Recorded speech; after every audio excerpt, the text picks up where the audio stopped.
A dica de hoje sobre resolução de disputas e negociação, principalmente aplicada à solução de conflitos trabalhistas, ou seja, negociação trabalhista, é a seguinte. Você sabe o que é BATNA, ou seja, Best Alternative to Negotiated Agreement? Em outras palavras, a melhor alternativa a um acordo negociado?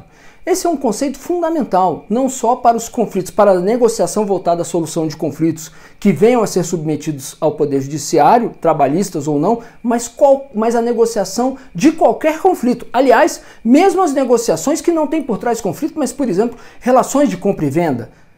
Apenas a título de ilustração, que não é muito incomum, imagine uma situação em que você vai vender um carro.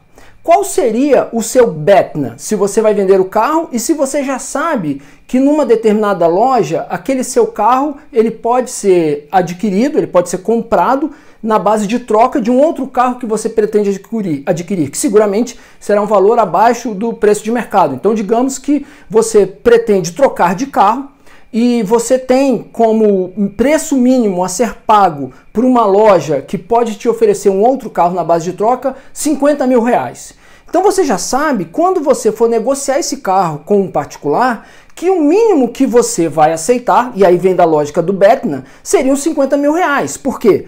Porque você já teria esse preço garantido na loja que pode lhe vender o seu carro, de modo que esse seria o seu BATNA, né? Ou seja, se você não conseguir vender o carro no mercado por um preço acima, essa seria a sua alternativa.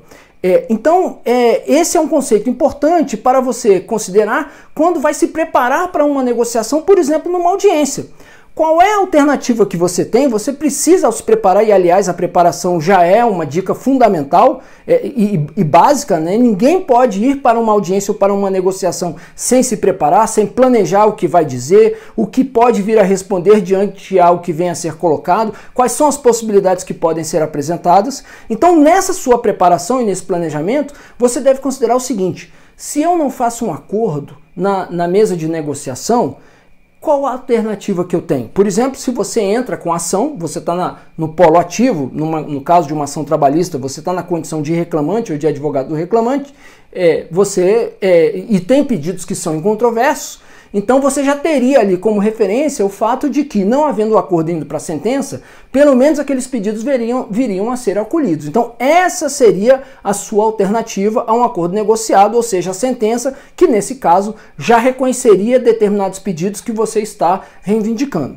Então essa é a ideia fundamental. Você precisa, ao se planejar para uma negociação, pensar na alternativa que você tem, caso não se chegue ao acordo. Inclusive, para ter essa referência de modo a avaliar as propostas que venham a ser colocadas na mesa, ok? Portanto, essa é a dica do dia sobre resolução de disputas e negociação.